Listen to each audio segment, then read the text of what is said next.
Around the Bead podcast, tire talk for trucking, mining, agriculture, and more. Your home for fleet solutions, aiming to inform, pioneer, and entertain the tire world in connected industries. Sponsored by East Bay Tire, keeping essential industries moving forward.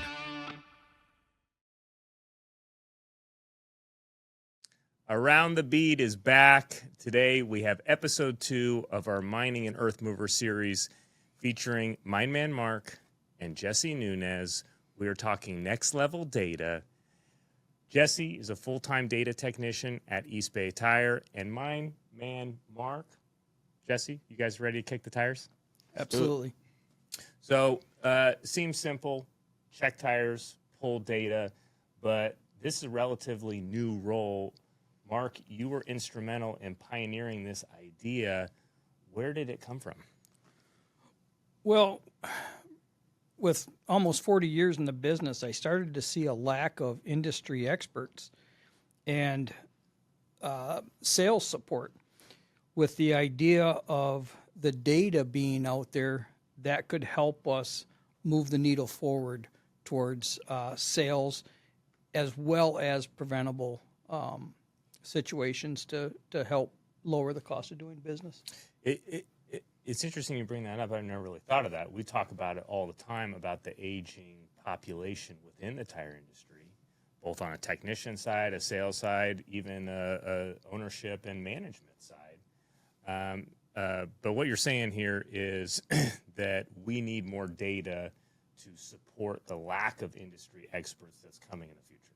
Yes. Yep, absolutely. When the economy dumped really hard in 2007, we went through a period of time where the industry didn't hire a lot of new faces. So there's about a 10-year gap there where we just really lost a lot of expertise. I had never really thought about it that way. And you're right. We're seeing less and less. Certainly there's new faces coming into the industry now, but they're young. They're just getting started. And, Jesse, that's kind of why you're here, right? Yeah, exactly.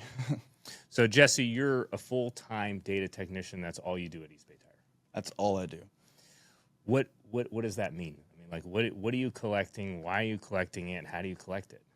So when I go out to a fleet, I collect machine make and model, tire make and model, machine hours, tire on hours, and go around, check the unit, look for any cuts, any damages that I can see, take air pressure, tread depth.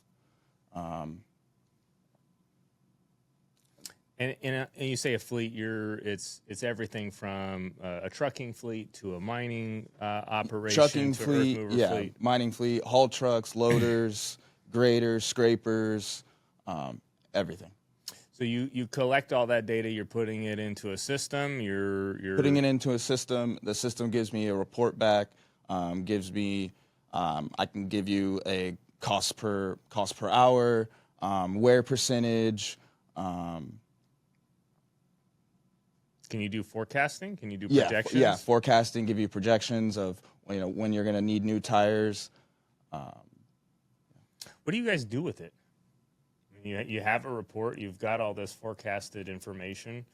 You're tracking all of the tires. What does that mean? What do you functionally do with it for a mine or a trucking fleet? So after Jesse collects the data and does a fleet survey, it goes into a pretty high-tech report system, and Jesse will identify any rock strikes, cuts, bruises on a tire.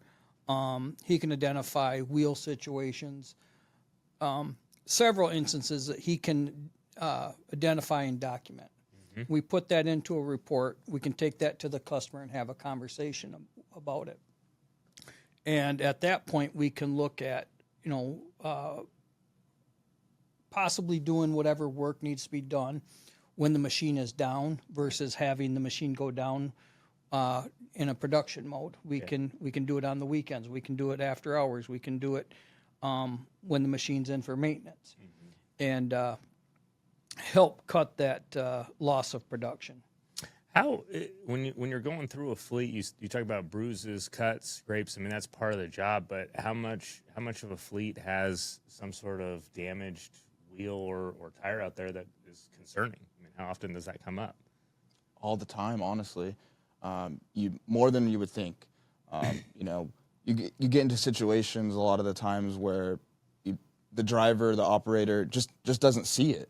You know, they're doing a quick check around, but they're not taking the time to really look at the tire. Every time when I go out, I'm looking all the way around at the bottom of the tire, the back side of the tire, everywhere to look for any type of cut. I check how deep it is. You know, I think those are some of the things too that they don't realize. They just see, oh, it's a small little cut. Yeah. But they don't realize how deep that cut is. They don't realize that there's exposed steel there. All those things. It's got to be hard to do. I mean, I spent an hour this morning watching Cat 992 videos with my kid. I got 2 young boys.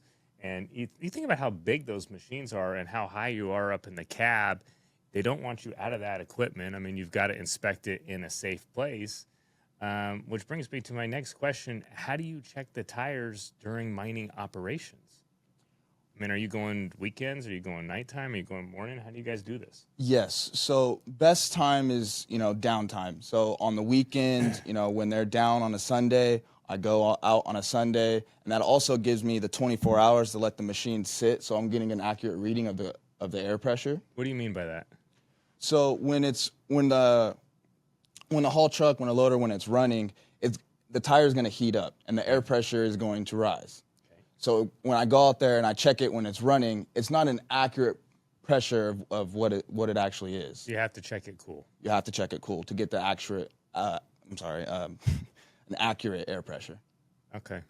So you guys have to work around the mine schedule for this. Yes. Yep. We tentatively try to do it in non-production hours. Are you going to see a big variation in a region based off of the heat? I mean, like when I say like summer versus winter. I mean, what about checking tires during the wintertime on a Sunday when it's cold as heck compared to the summertime? Typically not running temperature. The inside running temperature pretty much remains the same. Ambient air temperature doesn't affect it as much as you might think. Yeah. When it's running, so it will still be cool to the outside, but the inside running temperature is still going to be substantial. Okay. So you are collecting what you feel is important to notify a mine on. What are their biggest questions when they see this information? I mean, what do they prioritize? What questions are they asking you? Mostly downtime. What can we do to prevent downtime? When Jesse sees a cut or something like that, we'll start to monitor it, and we may monitor it for several months, several different fleet checks. And in several cases, you know, we'll get a call where an operator will identify a cut or a situation on a tire, and we can go to our reports and say, look, we've identified that last month or 2 months ago. We are monitoring it. You don't need to down that piece of equipment. We feel it's safe. And then schedule that for a time when we can do that, take it out of service. That's interesting. Huh. That's got to be pretty valuable. Very valuable. Yeah. Yeah.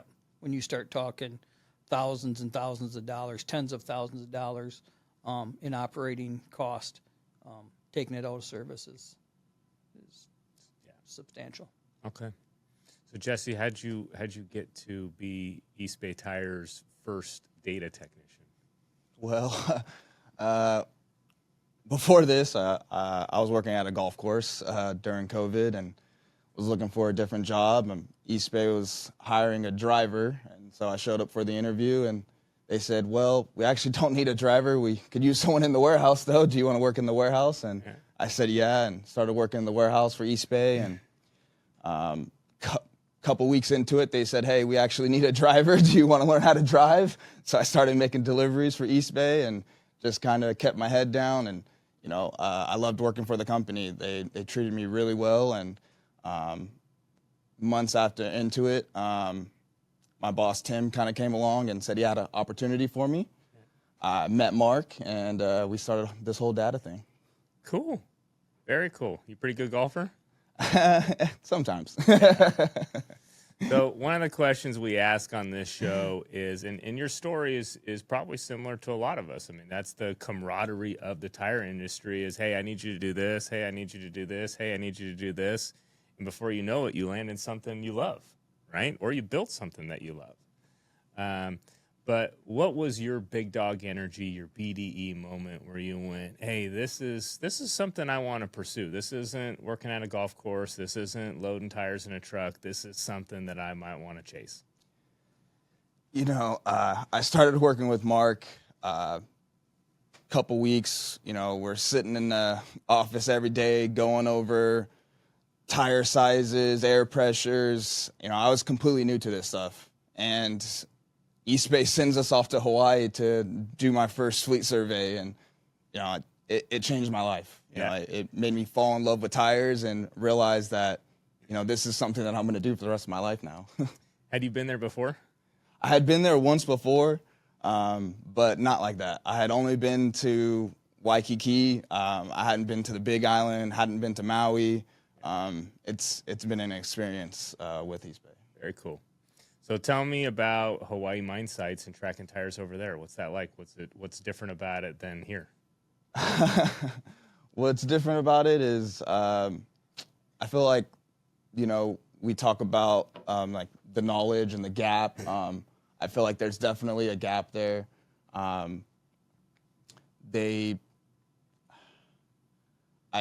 From my understanding, it's an old school thing of, their air pressures being so low. Yeah. And they are ruining tires out there with their extremely low air pressures that they're running. They also run in a harsher environment, though, to a degree. I mean, isn't lava rock a component to almost every mine site over there?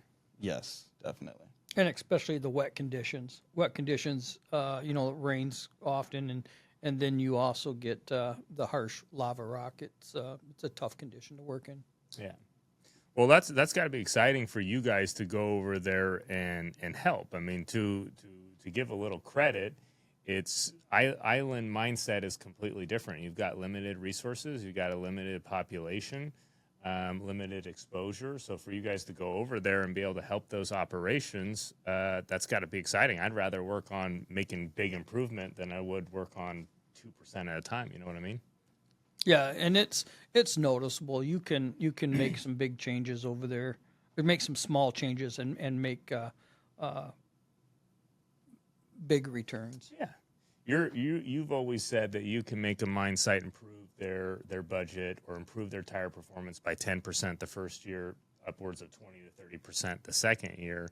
But in operations like that, you could probably touch 15 to 20% the first year. Yeah. Yeah, absolutely. Yep. Okay. Biggest piece of equipment you're tracking now?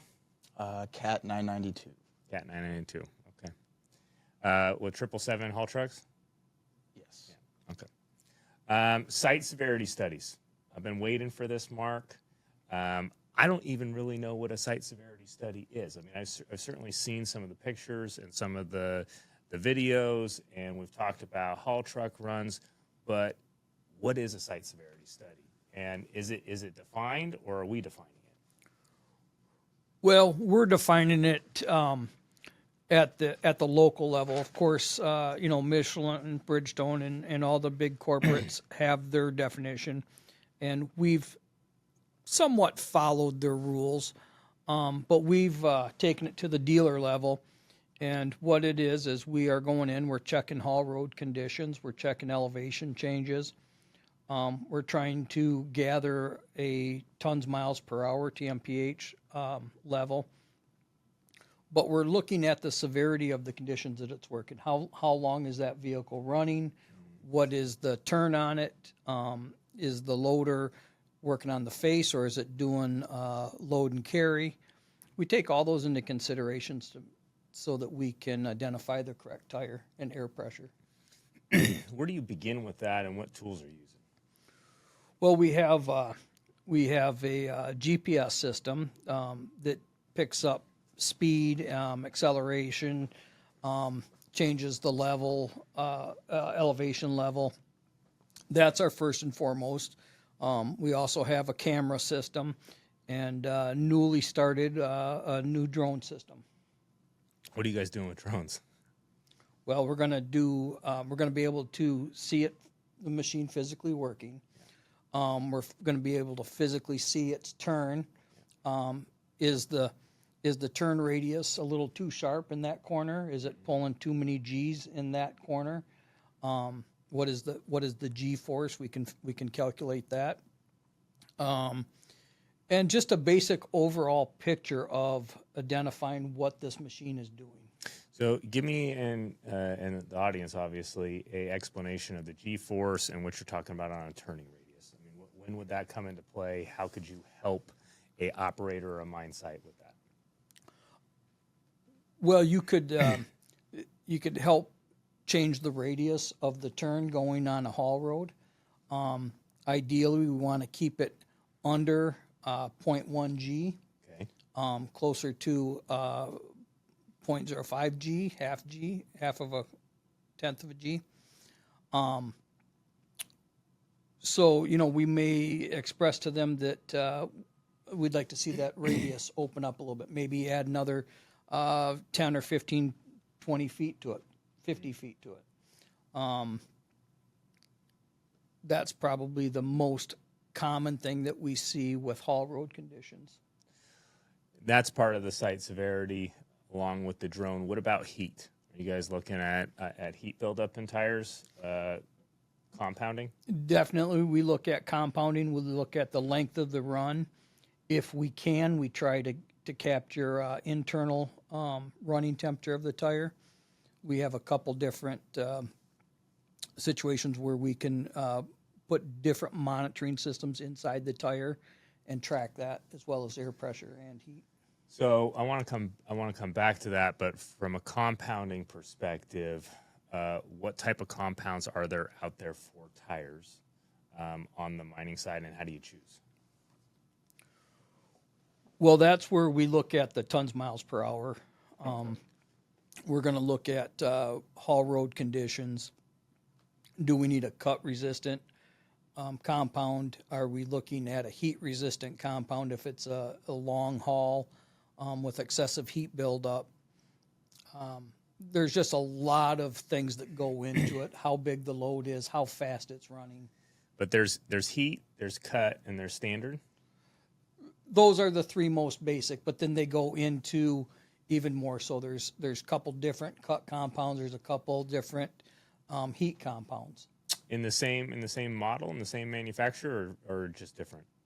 Same make, model, brand of tire, the whole 9 yards can have 3, 4, 5, 6 different compounds. Are they available, or is it like custom production?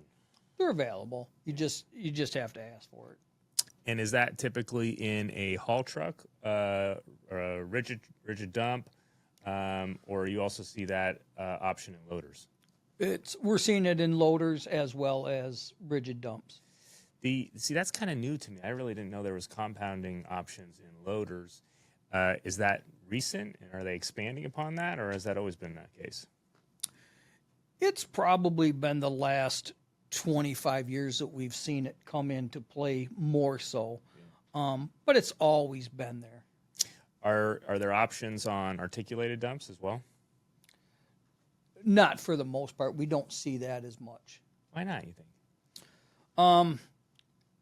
For the most part, you're looking at the TRA code, whether it's a E3 or E4. You can pretty much dedicate that tire based on the TRA code.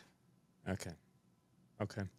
So going to heat buildup, we've got compounds and the tech that is available.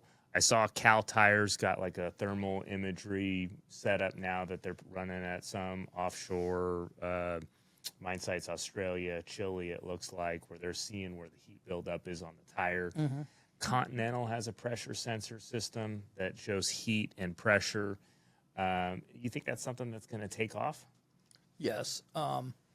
With the cost of tires rising substantially, Michelin's got a system, Bridgestone has a system. Everybody is going to that. It's a technology that is just going to have to be put into play to be efficient. Okay, so let me challenge you on this. You've got, would you rather have thermal imagery or would you rather have an air pressure system? Well, one's just as important as the other. If you've got too much heat, you're going to have too much or too little air. If you've got too little air or too much air, you're going to have a thermal issue. Yeah.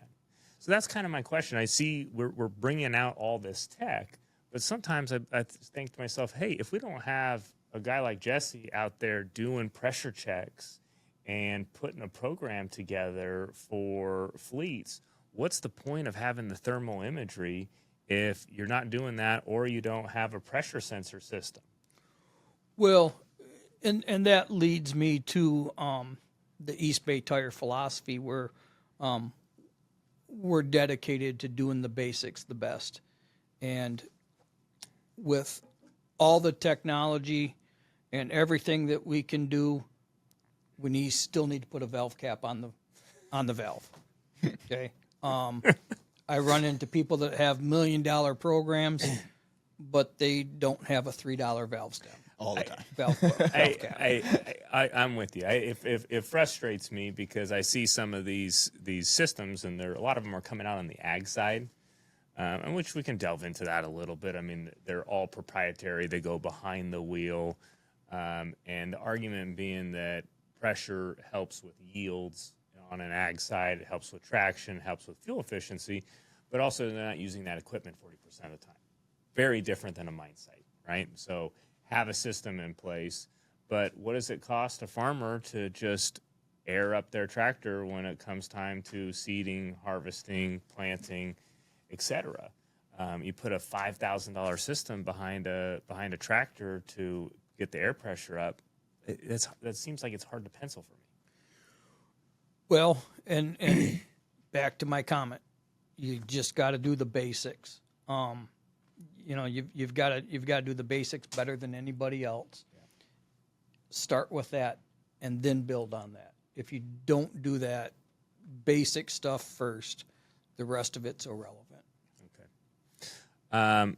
Can you tell us a little bit about heavy loads and light loads and different changes in a mine site? I mean, one of the things I think of, are they running the same haul for years and years and years? I can't imagine that's got to be the case. They've got to change up their operation from year to year, change up the loads.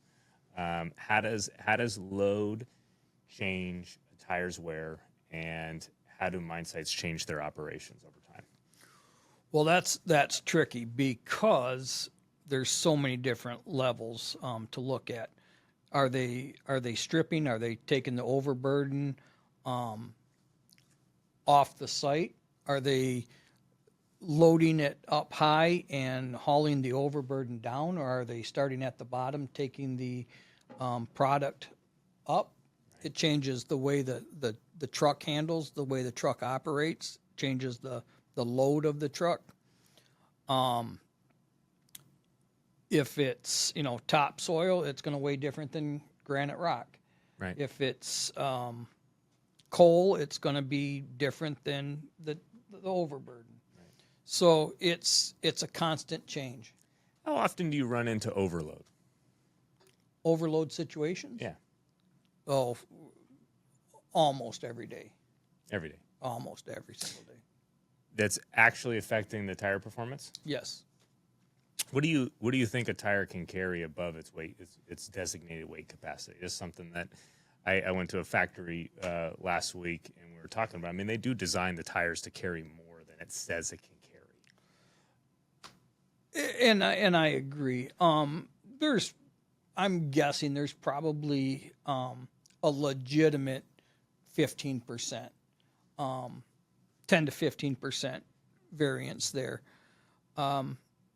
The one thing that I like to kind of point out to a lot of people that when we're talking about tires, they're saying, well, I can hit that rock, or I can do this with that, or I can, go over this. Kind of like us in our trucks. We can do a lot of stuff on them. Yeah, and that's to my point. Yeah. Your truck is designed to run at, 3/4 ton truck at 85 pounds of air pressure. Yeah. And carry X amount of load. You hardly ever do that, and your truck's probably at 60 pounds of air You're pressure. saying I don't run my truck as badass as it's supposed to run? Right. Most of us don't. Mark. Most of us don't. But on the equipment side, Yeah. we're running those tires at max. We're running at max inflation. We're working that tire to its max load, what should be its max load. So the perception that a lot of people have on tires that they use on their family car when they've got it at 50% of its capacity Yeah. versus a haul truck that's at 100% of its capacity 90% of the time. So when I put it into that phrase, a lot of people will stop and think, oh, you're right. That tire is already maxed out. There isn't that extra 10% to go. Okay. Do you think, I'm going to kind of go a little roundabout on improvements for our industry on a dealer side? What do you think the number one thing is that dealers should be doing better when it comes to earth mover and mining operations, say tire dealers? Across the board, training. Definitely see a lack of training and safety concerns. Okay, and you just mean that from a salesperson to a technician to Right.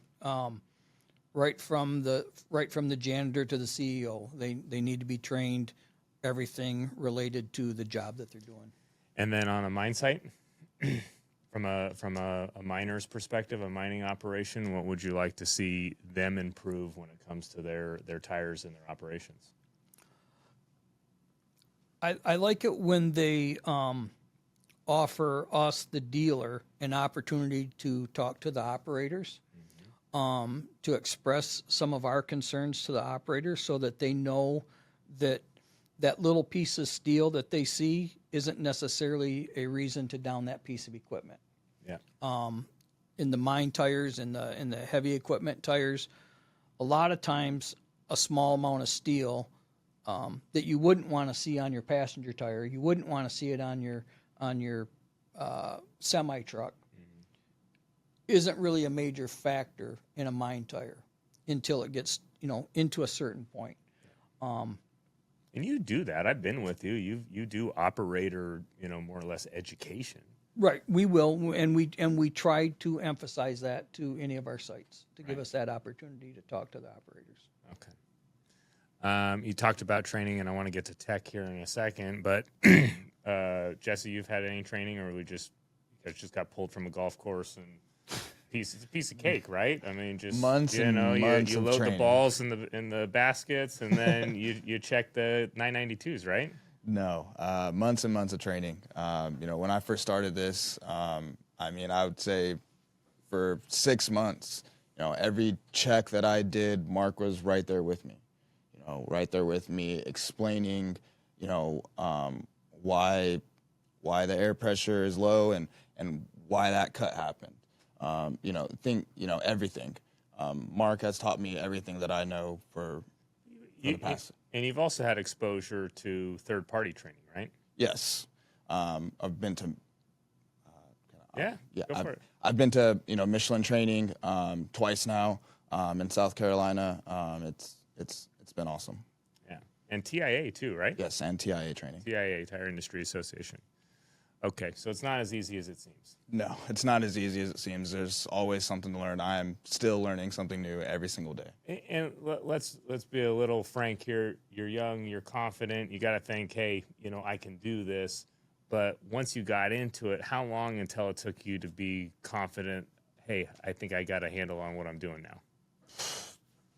6 months, 6 months, 8 months. Yeah, it took a while. Yeah.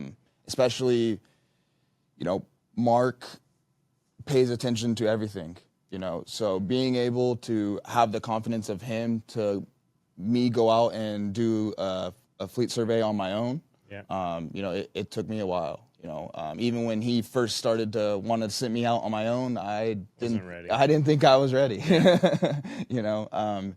going out with him and doing a fleet survey, he catches everything, he sees everything, Yeah, he's been doing it for a very long time, and so he knows where to look. He knows all the nook and crannies to look for and everything. That's experience, and that's mentorship. I mean, that's what we're here to do between generations and as an industry, is create more Jessies from all the experience, rough cuts, everything that you've been through, taking that to the next generation. Yeah, and that's probably one of my biggest rewards in my career is helping this next generation come in and be the expertise that the industry needs. Yeah. So I want to finish with tech. What's a solution? Just imagine it. Just take a minute. Something that could be valuable to the dealer, to the operator, to the mine site that doesn't exist today. We've talked about pressure sensors. We've talked about thermal imaging, but we still go back to doing the basics the best. Is there something that you can say, hey, if someone could solve for this, this would really change our industry? Well, either one of you. I think we're seeing it. I think we're starting to see some of the autonomous equipment come into play. Yeah. I think they're starting to have the AI systems that are coming into play.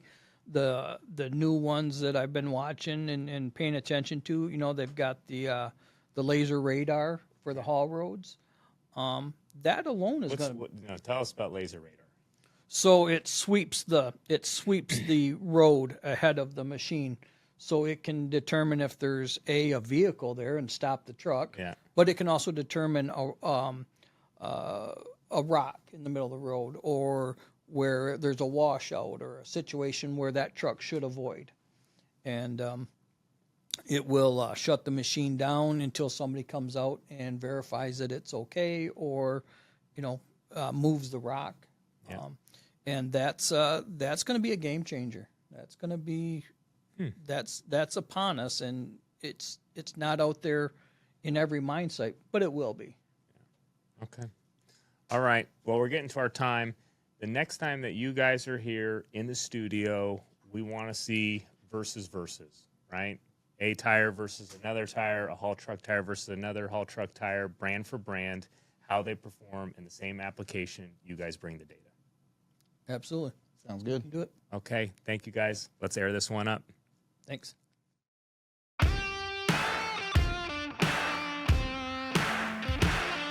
Around the Bead podcast, tire talk for trucking, mining, agriculture, and more. Your home for fleet solutions, aiming to inform, pioneer, and entertain the tire world and connected industries. Sponsored by East Bay Tire, keeping essential industries moving forward.